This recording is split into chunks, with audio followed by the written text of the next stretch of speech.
क्या आप जानते हैं कि नवरात्रों में माता के किस किस स्वरूप की पूजा होती है तथा उनको क्या क्या भोग लगाया जाता है और इससे क्या क्या लाभ होता है? चलिए जानते हैं।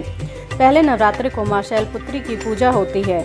माता शैलपुत्री पर्वतराज हिमालय की पुत्री हैं, इसलिए इनका नाम शैलपुत्री पड़ा। इनको गाय के घी का भोग लगाया जाता है, जिससे सभी प्रकार के रोगों से मुक्ति मिलती है।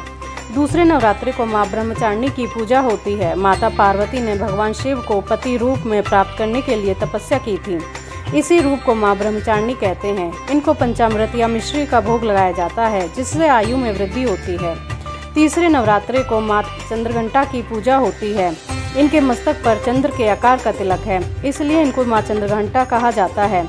इनको दूध से बनी मिठाइयों का भोग लगाया जाता है, जिससे मानसिक और आर्थिक व शारीरिक कष्टों से मुक्ति मिलती है। चौथे नवरात्रि को माँ कुष्मांडा स्वरूप की पूजा होती है। ब्रह्मांड को उत्पन्न करने की शक्ति प्राप्त करने के बाद उन्हें कुष्मांडा कहा जाने लगा। उदर से अंड तक वह अपने भीतर ब्रह्मांड को समेटे हुए हैं, इसलिए कुष्मांडा कहलाती हैं।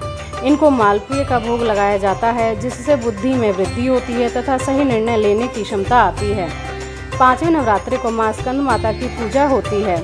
माँ पार्वती के पुत्र कार्तिकेय का नाम स्कंद भी है, इसलिए वह स्कंद माता कहलाती हैं। इनको केले का भोग लगाया जाता है, जिससे स्वास्थ्य अच्छा रहता है। छठे दिन नवरात्रि को माँ कात्यायनी की पूजा होती है। माँ पार्वती ने महर्षि कात्यायन की तपस्या से प्रसन्न होकर उनके यहाँ पुत्री के रूप में जन्म लिया था, इसलिए वे माँ कात्यायनी कहलाती हैं। इनको शहद व मीठे पान का भोग लगाया जाता है, जिससे घर में सकारात्मक ऊर्जा बनी रहती है।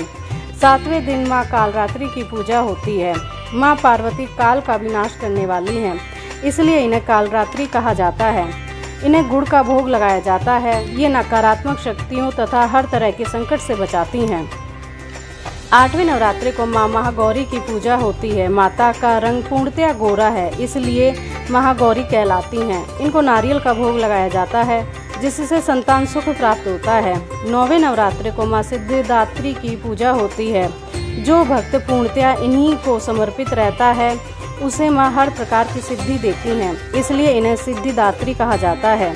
इन्हें अनार तथा हलवा पूड़ी का भोग लगाया जाता है, जिससे हर तरह की अनहोनी से मुक्ति मिलती है या उनके बचाव होता है।